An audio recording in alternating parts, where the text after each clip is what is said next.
ઈશ્વર હીરા અત્યારે સમાજ में છે ને માને મેકી અને માસીન ધાવા વાળા વધારે બની ગયા છે. અને હું તો અત્યારે કહું છું કે જો કદાચ આ મઠમાં થયું એનો શેડો કોઈ દાડો મેલતા નહીં, દુઃખ અને સુખ में જો ભાગ્યો બને ને તો આપણા બાપની દેવી જ બને, બાકી બીજી માતાઓ તો ન બને મારા બાપ.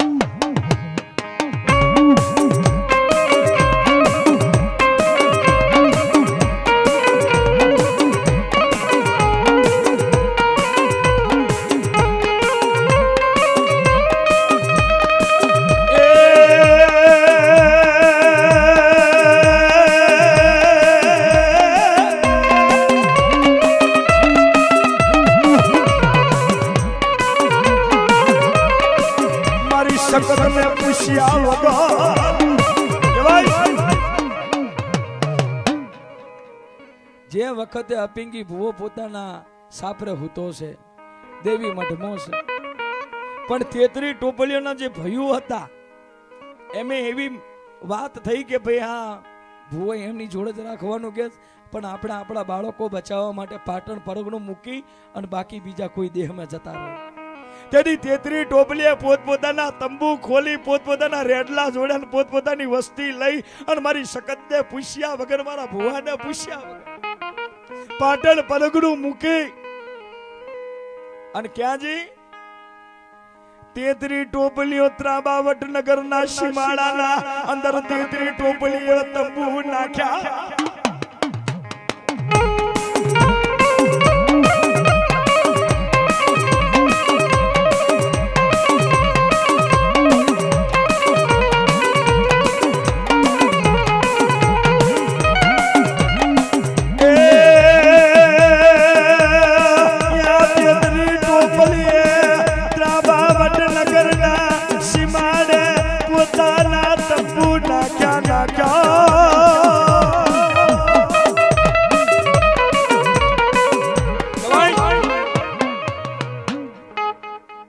ટોપલીએ ત્રાબાવટ નગરના સીમાડે તંબુ નાખ્યા હતા ને.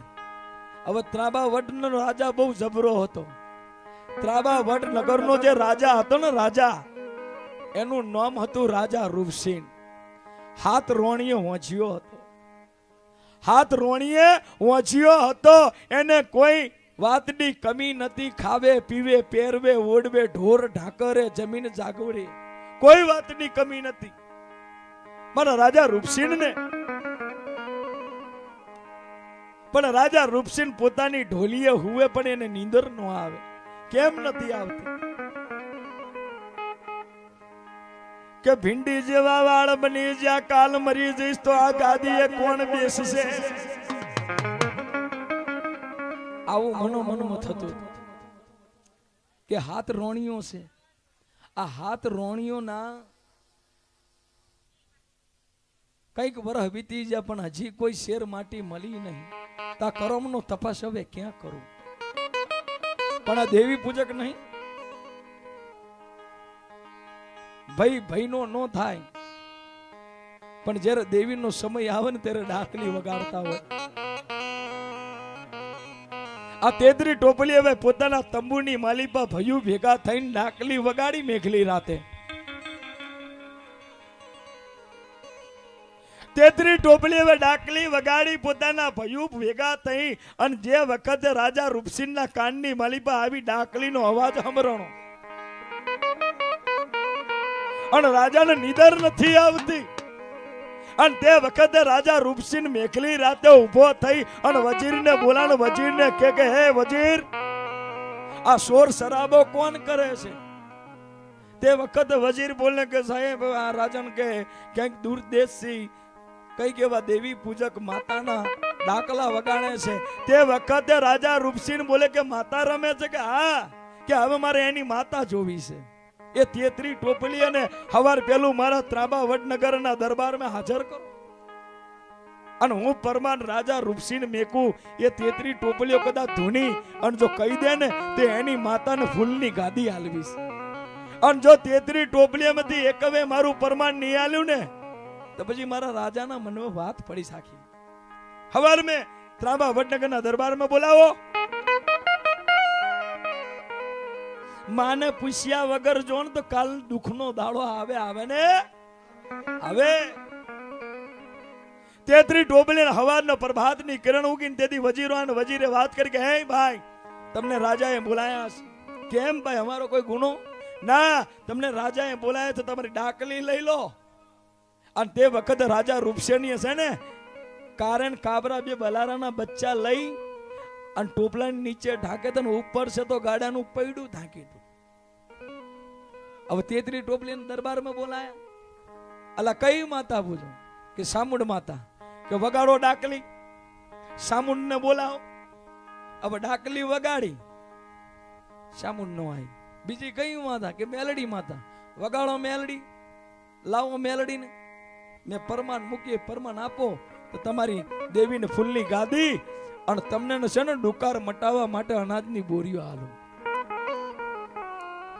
33 ટોપલીઓની ડાકલી ફૂટી જી પણ મારા રાજા રૂપસિંહ નું પરમાન નો આલી ગયા અને તે વખતે રાજા રૂપસિંહ હું બોલ્યો તો કે હવે તંબુમાં નહીં એ વજી બાજુમાં વહડા રે ને વહડા કાપીને વહણો વાળો બનાવો અને 33 ટોપલીઓ વહાણા વાળો પૂરું એમને ખાવા નહીં એમને મરચાનો ધૂપ આલો 33 ટોપલીઓ રોવે રાજા રૂપસિંહ એક દાડો જઈને બીજા દાડે પૂછે કે માતાએ કઈ કીધું મારું પરમાન આલવાનું એમાંથી એક ભૂવો બોલે કે ભાઈ અમારી કમાણીમાં ભૂલ હશે પણ અમારી દેવીઓમાં ભૂલ નહીં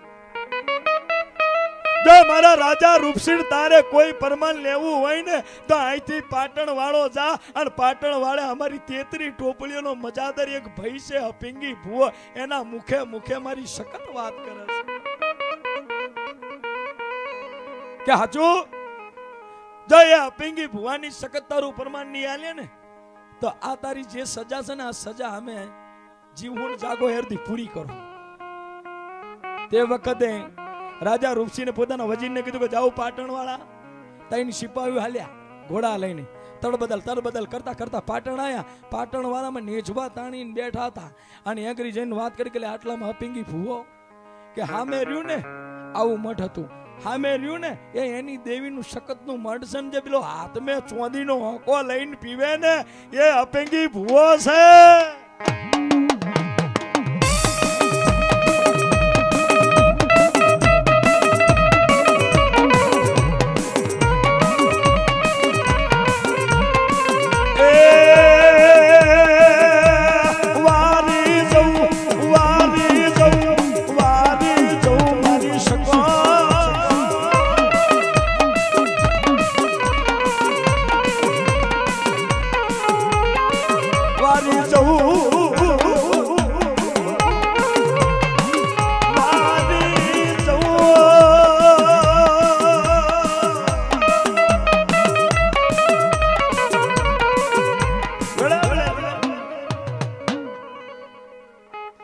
અપિંગી ભુવાના સાપરા હે તેથી ત્રાબા વડનગરના સિપાહીઓ બોલે કે ભાઈ અપિંગી ભુવા તને બોલાય છે મારા રાજા રૂપસિંહ તારી 33 ટોપલીઓને વાહણા વાડે પડી છે આ વાત સાંભળજો આ વાત કરતા હતા વીરચંદ દાદા